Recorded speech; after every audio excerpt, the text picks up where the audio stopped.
On en parle là. On a notre invité sur le plateau.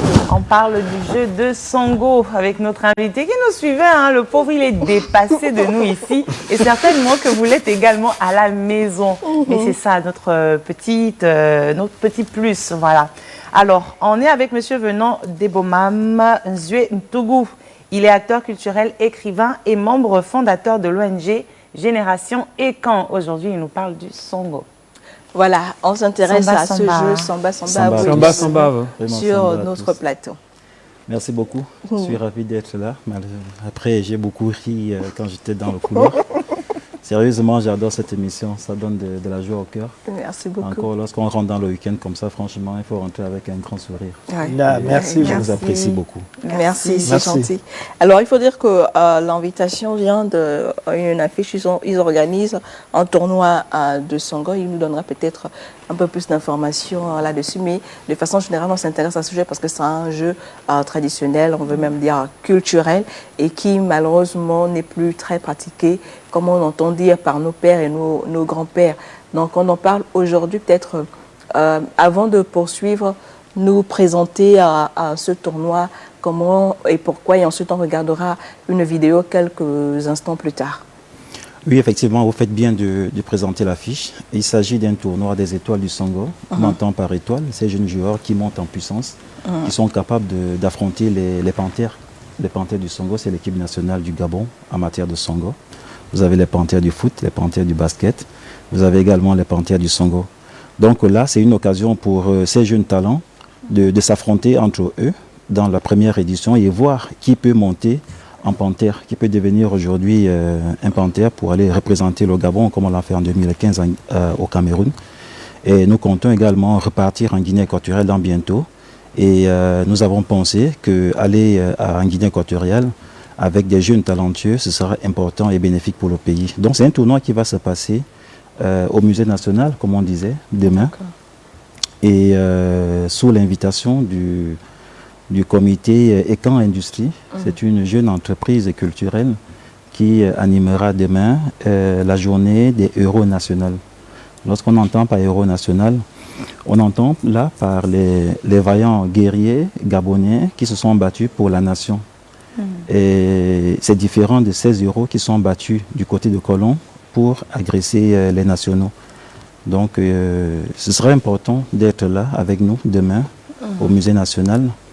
Moi, je suis spécialisé dans la promotion des valeurs culturelles Ekan. Je suis le spécialiste des humanités classiques Ekan.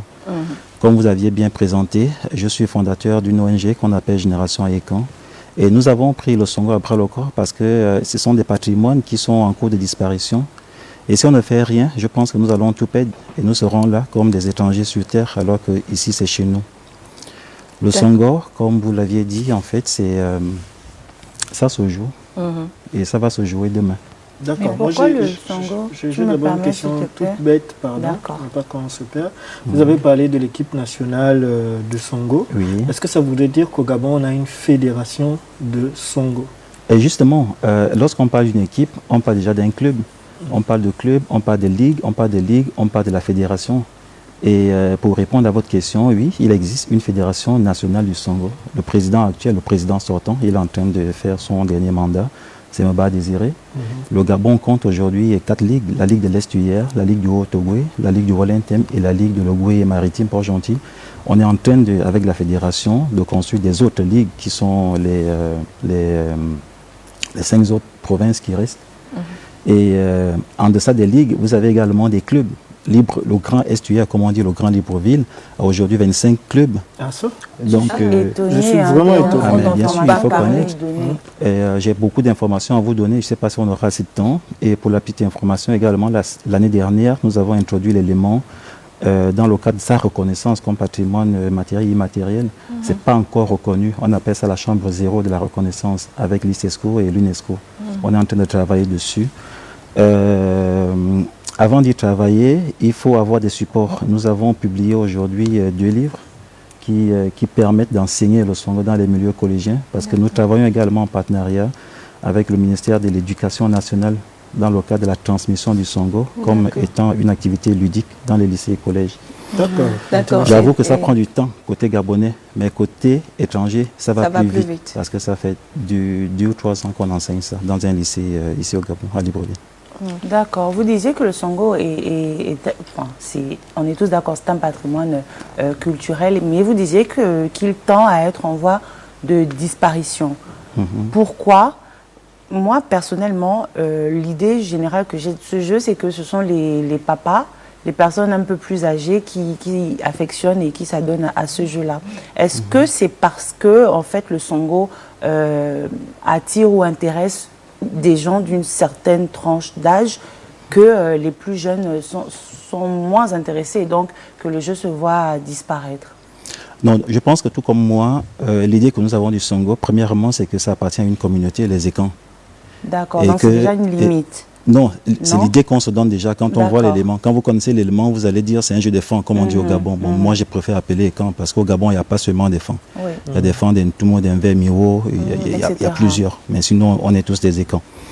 Donc, du coup, j'ai comme l'impression que les promoteurs culturels de l'époque ou encore les dirigeants de l'époque ont renfermé cet élément-là dans ces concepts claniques. Et ils n'ont pas voulu promouvoir ça sous prétexte que bon, c'est une communauté qui va monter en puissance, je me dis comme quelque chose comme ça. Mais la vision que nous, on a de ce jeu, c'est que c'est une science qui doit se partager. Et la science ne peut pas s'enfermer dans un corps de gars pour dire que c'est réservé uniquement aux vieux ou c'est réservé uniquement aux femmes. Vous voyez? Et nous prenons l'élément comme étant une science, quelque chose qui peut être enseigné, transmis et joué par tout le monde, quelle que soit son origine, son appartenance sexuelle ou quoi. Et nous sommes tombés amoureux du Songo et aujourd'hui, nous sommes en train de le sortir des corps de gars pour que ça milite dans les grands milieux. J'entends par grands milieux, les lycées et collèges et des musées, comme on est en train d'aller en ce moment. Et on est allé au Cameroun la fois dernière, alors on apprête à aller en Guinée équatoriale. Le but, c'est d'aller, pourquoi pas, dans les Jeux de la francophonie, dans les Jeux olympiques, dans les Jeux africains, aller plus loin. D'accord. Voilà. On va assis avec notre réal. La technique ne nous fait pas de chichi. On va regarder cet élément. On revient tout juste derrière.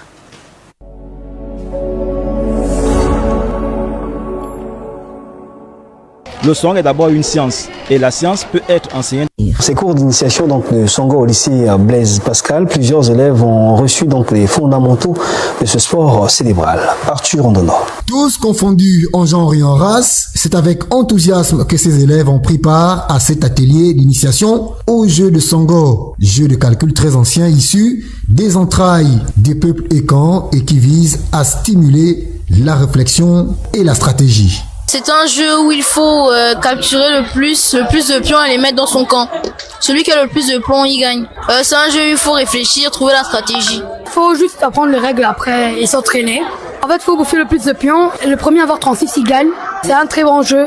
Et inscrivez-vous, vous n'allez pas le regretter. Bien plus qu'une activité de loisir, le Songo est un jeu qui forge l'esprit à la réflexion et initie les élèves à l'éveil scientifique. C'est un projet que nous avons entrepris avec Monsieur Zué en vue de vulgariser le jeu de Songo qui fait partie du patrimoine bantou et aussi du Gabon. Après la conférence qui avait eu lieu lors de la journée du livre, j'ai fait cette rencontre avec Monsieur Zué et donc j'avais demandé à ce que nous introduisions le jeu de Songo au sein du lycée Blaise Pascal. C'est un manuel qui fait à peu près 46 pages format poche, donc c'est aisé pour les élèves.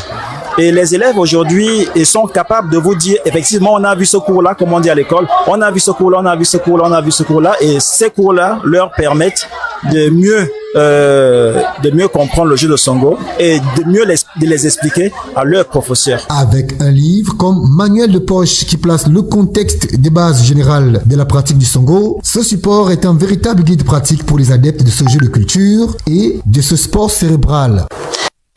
Voilà. Un élément qui est ça aussi, un peu de contextualiser le jeu Songo et comme le disait notre invité, faire la transmission pour les plus jeunes et là c'est en collaboration avec un établissement français basé au Gabon.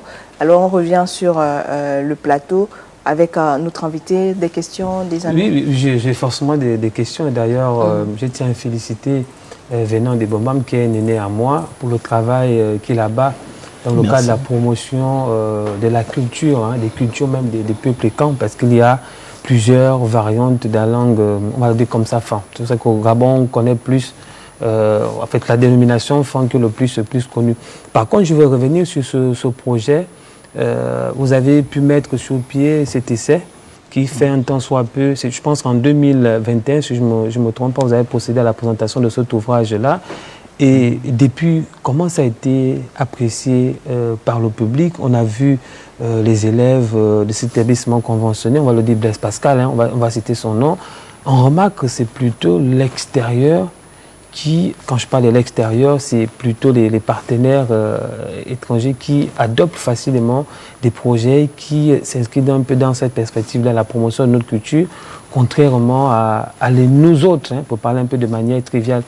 Quel est le regard aujourd'hui du ministère de l'Éducation nationale dans le cadre de la promotion de ce jeu-là, qui est le Songo? Est-ce que vous avez déjà initié des démarches auprès du ministère de l'Éducation nationale pour permettre effectivement à ce que soit cet ouvrage-là il est vulgarisé au sein des établissements, soit par exemple le Songo peut intégrer même le système éducatif gabonais parce qu'il y a bien évidemment des valeurs qui sont véhiculées à travers ce jeu-là. Oui, je comprends un peu votre préoccupation et ça fait du bien de poser la question comme ça. Je dirais que le livre que nous avions publié en 2021, c'était le premier livre, c'était un livre de recherche qui trace un peu l'historique, le début de cet élément, les transformations et la progression et comment on s'est installé dans la sous-région, pas seulement au Gabon. Et c'est pratique au Gabon, en Guinée équatoriale, au Cameroun, au Congo, d'accord? Et avec les mêmes variantes, ces 5 variantes. Le livre que nous avons publié est un livre, le premier, parce qu'il y a déjà 2 déjà, le premier est un livre de thématique et de recherche. Après, il est également explicatif puisque je crois qu'il porte 2 annexes qui vous permettent ou encore qui pourra permettre à vos enfants de jouer sans pourtant avoir besoin d'un professeur puisque c'est un guide, il y a un guide derrière dont les enfants peuvent jouer. Il suffit seulement qu'ils savent lire, c'est tout. Ils savent lire, ils savent calculer, ils peuvent jouer tout seuls. Le deuxième livre, par contre, c'est ce livre-là qui rentre dans le cadre des apprentissages en milieu scolaire. C'est-à-dire, nous avons été formés dans les lycées et collèges et nous ne pouvons pas arriver à parvenir à cette connaissance sans le bouquin, sans livre. Le livre, c'est très important pour la transmission du savoir. Et le deuxième livre que nous avons publié, le petit livre que vous aviez vu bleu, c'est cet élément-là qui permet aux enseignants de donner les cours du son. C'est vraiment un guide pédagogique qui permet aux enfants d'apprendre le son. Et pourquoi nous sommes allés à Blaise Pascal? La dame, elle a bien dit, en 2022, dans le cas du Filiga, j'avais fait une conférence sur la science qui est incluse dans le jeu de Songo et je présentais le projet. J'ai posé le projet sous la table auquel j'ai sollicité toutes les parties, la partie gabonaise, les coopérants. Et bon, eux, ils ont pris le projet. Un projet s'achète. Ils ont pris le projet. En fait, ils ont voulu expérimenter le projet. Ils ont voulu expérimenter le projet. Et la première année, lorsque nous sommes partis, nous avons été très agréablement surpris de voir que les enfants ont vite compris le jeu. Sincèrement, moi, je croyais que, bon, moi j'ai pris le Songo un peu plus tôt, mais j'y connais des gens aujourd'hui, jusqu'à aujourd'hui, ils n'arrivent même pas à jouer. Pourtant, ils ont le tablier tout le temps. Mais nous, à partir des enseignements, à cette époque, j'étais avec le grand maître, les enfants ont vite compris le jeu, à telle enseigne que c'est maintenant eux qui nous disaient, attends, monsieur, vous aviez dit que c'est une interdite, vous aviez dit on ne fait pas ça, vous aviez dit, c'est écrit dans le livre, monsieur, c'est écrit. Donc, l'enfant te bloque même déjà. C'est là où tu comprends qu'attends, mais qu'est-ce que je raconte? L'enfant a compris le système. Maintenant, la deuxième année, ces enfants qui ont fait la première année, mais ils sont devenus les enseignants de leurs petits. À partir de quel âge, on devrait commencer à jouer au Songo? À 2 minutes. Le Songo, c'était un jeu de stratégie. À partir de 5 ans, un enfant peut déjà commencer à compter. Mais il ne peut pas faire des équations mathématiques. C'est à partir de 10 ans, lorsque son cerveau est bien formé, qu'il peut faire la stratégie. Mais normalement, lorsqu'un enfant est déjà en 6e, il sait que 2 × 2 = 4. il sait que 8 fois 8 égale 64. Là, finalement... Alors, ma question, je crois que vous avez en partie répondu à cette question. Je ne sais pas si j'ai répondu au niveau de l'administration. L'administration, les référentiels, parce que la ministre avait lancé des ateliers pour insérer dans des manuels scolaires, comme ça, quelques référentiels en vue de promouvoir la culture gabonaise. Est-ce que vous avez pris part? À quel niveau se trouvent les négociations? Et aussi pour faciliter l'adoption du Songo dans les familles. Quel est l'apport du Songo sur le développement des capacités cérébrales des enfants?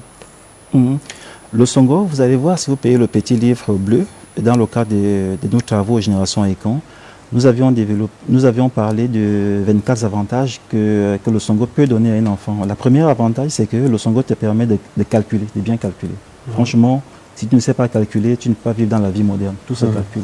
Pour arriver ce matin, on a vérifié si nous avons l'argent du taxi qui peut nous permettre de venir, si c'est un calcul. Or, les enfants, avec le Songo, ça leur permet également d'avoir les connaissances rationnelles. Ça veut dire que quand il va raisonner, il ne va pas raisonner sur la foi. Il ne va pas dire non, non, il va raisonner parce que c'est par la raison qu'on gagne un jeu de Songo. Il n'y a pas de chance dans le jeu de Songo. Et il n'y a pas de chance dans la vie, il n'y a pas de miracle dans la vie. Le jeu se pratique. Et soit tu gagnes, soit tu perds. Donc on a 24 avantages par rapport aux enfants. Maintenant, par rapport au ministère... On a inscrit 24 avantages, mais il y a plusieurs. Maintenant, par rapport au ministère, vous savez, parfois quand je vois les choses de notre pays, je me dis, attends, est-ce que nous sommes là pour promouvoir nos cultures ou encore nous sommes là pour faire pour être observateurs de notre culture? Pourquoi je pose la question? Je pose la question, au début, je vous ai dit que Génération Econ travaille en partenariat avec le ministère de l'Éducation nationale. D'accord? Mais nos administratifs sont tellement lents. Ils ont des process qui parfois, qui se perdent même. Ils se perdent dans leur process. Ça veut dire que vous commencez bien à négocier un projet. Après, il faut attendre que ça soit validé par un tel. Il faut attendre qu'un tel approuve. Il faut attendre que ça passe par un tel. Et lorsqu'on change maintenant l'équipe, tout se perd. Il faut reprendre. Et c'est ça le problème avec l'administration. On gagnerait à dire, et voilà le projet que Génération Econ présente, un projet tout ficelé, vous avez des tabliers, vous avez des professeurs, vous avez des manuels, expérimentez-le. Prenez un lycée. Prenez Léon Mba, prenez le lycée d'État. À l'époque, nous avions voulu essayer à Koben, mais Koben c'est privé. Prenez un lycée public, vous allez voir comment ça va aller. Cette année, on a organisé à Blaise Pascal un tournoi intercollégien. C'était en mars, c'est l'élément que vous aviez vu. Les enfants ils ont joué. Ils se sont appropriés le jeu. Et c'est maintenant leur jeu à eux. Ils ont des livres, ils ont tout. Et donc, nous on est là, je pense qu'aujourd'hui on peut le faire. Mais le ministère ne peut pas le faire seul parce qu'ils n'ont pas des éléments, ils n'ont pas des livres. C'est clair. Il faut d'abord écrire pour aller dans les lycées et collèges. D'accord. Merci beaucoup. On va s'arrêter par là. Merci de passer sur le plateau. On rappelle qu'il y a le tournoi de Songo justement demain. Vous donnez l'information avant de quitter notre plateau.